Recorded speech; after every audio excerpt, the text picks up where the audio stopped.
नमस्कार, कैसे हैं आप सभी। आशा करती हूँ आप सब स्वस्थ रहें। मैंने अभी तक आप लोगों के समक्ष ऋग्वेद के प्रथम मंडल के सूक्त 2 के 8वें मंत्र की आधी व्याख्या की है।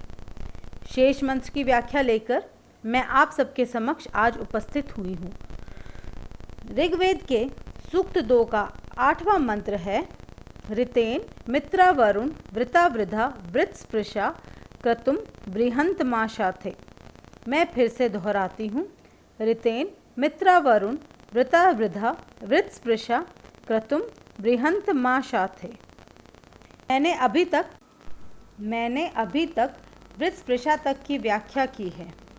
हमारे ऋषि इस मंत्र के माध्यम से आगे क्या कहना चाहते हैं, चलिए समझते हैं। इस मंत्र का अगला शब्द है क्रतुम। क्रतुम शब्द का अर्थ है त्याग, यज्ञ, दृढ़ निश्चय, इच्छा, प्रयोजन, योग्यता, बुद्धि, प्रेरणा, चढ़ावा, पूजा, ज्ञानोदय आदि। इसके अलावा अश्वमेध यज्ञ और हमारे सप्त ऋषियों में से जो 7वें ऋषि हैं उनका नाम भी क्रतुम है। इस प्रकार क्रतुम का अर्थ हुआ पूरे ब्रह्मांड का यज्ञ, एक ऐसा यज्ञ जिसमें हर ब्रह्मांडीय व्यवस्था को मंदिर मान उसका सम्मान करते हैं और उसी व्यवस्था के अनुकूल व्यवहार करते हैं।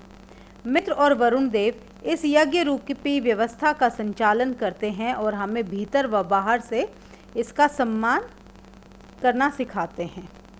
इस ब्रह्मांडीय यज्ञ में मनुष्य अपने सही कर्तव्यों की आहुति दे इसे बढ़ाता है, अर्थात बेवजह प्राकृतिक संसाधन का दोहन ना कर ज़रूरत पड़ने पर ही उपयोग में लाना।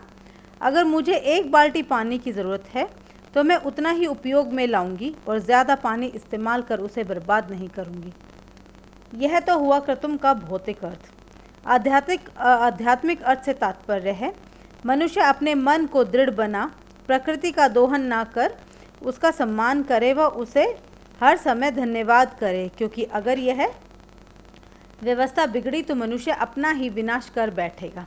अर्थात मनुष्य को चाहिए कि वह देव की आज्ञा से उनके साथ मिल पर्यावरण को सुरक्षित रखने, ना कि उसका दोहन करे।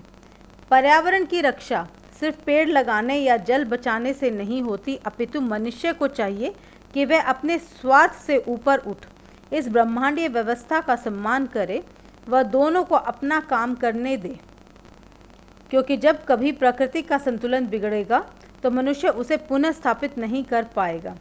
यह शक्ति तो केव में है जो निरंतर बिना रुके इस ऋत नामक यज्ञ को कर रहे हैं ताकि सभी व्यवस्थाएं साक्षात बनी रहे। अगर कोई जीव जंतु, पेड़ पौधा आदि संसार से विलुप्त हो जाए तो मनुष्य उसे कभी भी दोबारा प्रकृति का हिस्सा या भाग नहीं बना सकता। मनुष्य इतना सशक्त नहीं है कि वह अपनी शक्ति से यह संसार पुनः निर्मित कर सके।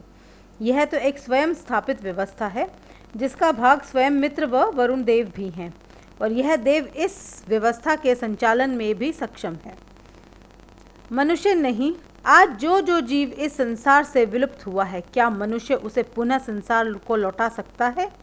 कदापि नहीं। मनुष्य में इतनी शक्ति नहीं कि वो माँ प्रकृति का मुकाबला कर सके। इसी कारण मनुष्य जब कोई कर्म करे तो यह आवश्यक ध्यान में रखे कि वह कहीं इस ब्रह्मांडीय व्यवस्था का संतुलन तो नहीं बिगाड़ रहा है। कक्षा 6वीं व 7वीं में आप सभी ने इकोलॉजिकल बैलेंस यानी पारिस्थितिक संतुलन यानी प्रकृति का आपसी संतुलन तो अवश्य ही पढ़ा होगा। क्या यह मंत्र उसी संतुलन की महत्वता को नहीं समझाता? जो ज्ञान आज हम मॉडर्न एजुकेशन यानी आधुनिक शिक्षा से अर्जित कर अपने आप को प्राचीन काल से अधिक सभ्य समझ बैठे हैं, वो तो हमारे पास प्राचीन काल से ही है।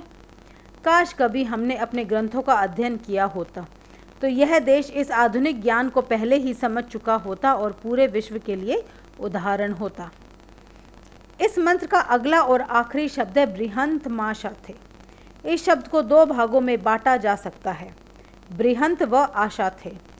बृहंतम का अर्थ हुआ विशाल, बड़ा, महान, उदार, अधिक, ज्यादा, विस्तृत, और आशाथे का अर्थ हुआ व्याप्त यानी फैला हुआ, समाया हुआ, भरा हुआ, परिपूर्ण, आच्छादित या ढका हुआ आदि। हमें मित्र व वरुण देव से प्रार्थना करनी चाहिए कि हे देव, आप दोनों इस ऋत के संतुलन को बनाए रखें जिससे समस्त ब्रह्मांड को आच्छादित यानी ढका हुआ है। आप दोनों देव सदैव संसार के कल्याण के लिए तत्पर हैं। आप दोनों ने एक विशाल यज्ञ का आयोजन कर रखा है। वह यज्ञ ब्रह्मांडीय व्यवस्था को बनाए रखने का एक तरीका है। यह यज्ञ आध्यात्मिक भी है। इस यज्ञ द्वारा आप दोनों मनुष्य को पर्यावरण का महत्व समझाते हैं। आप लोग मनुष्य को बताते हैं कि वह पर्यावरण का उपयोग अपनी उन्नति के लिए किस प्रकार करे ताकि उसका दोहन भी ना हो और मनुष्य का उद्धार भी हो सके। अंत में मैं यही कहना चाहूँगी जो महर्षि दयानंद सरस्वती जी इस मंत्र को समझाते हुए कहते हैं। सत्य स्वरूप ब्रह्मा के नियम में बंधे हुए ब्रह्म ज्ञान बढ़ाने, जल के खींचने और वर्षाने वाले ब्रह्म की प्राप्ति कराने में निमित्त तथा उचित समय पूर्वोक्त मित्र और वरुण अनेक प्रकार के जगद रूप यज्ञ को व्याप्त होते हैं। अर्थात प्रकृति की रचना मनुष्य नहीं कर सकता, वह तो स्वयं ही निर्मित होती है क्योंकि वह ऋतेन द्वारा संचालित है। कुछ वृक्ष लगाकर मनुष्य पर्यावरण नहीं बचा सकता, परंतु उसका यह कार्य प्राकृतिक संतुलन को बचाने में सहयोगपूर्ण होगा। अगर वर्षा सही समय पर ना हो तो क्या पर्यावरण बच सकता है? अगर सूर्य चमकना छोड़ दे तो क्या पर्यावरण को बचाया जा सकता है? अगर श्वास के लिए हवा ना हो तो क्या मनुष्य ही बच सकता है?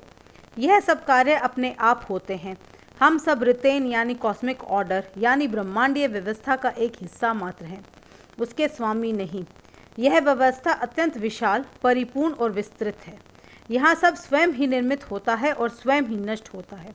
अतः आप इस व्यवस्था को बनाए रखने में बहुत ही महत्वपूर्ण भूमिका निभा रहे हैं और स्वयं भी इस व्यवस्था का एक हिस्सा हैं। हम मनुष्य आप दोनों को कोटि कोटि आभार प्रकट करते हैं। आपका बहुत बहुत आभार। आशा करती हूँ आपको इस मंत्र की व्याख्या समझ में आई होगी। धन्यवाद।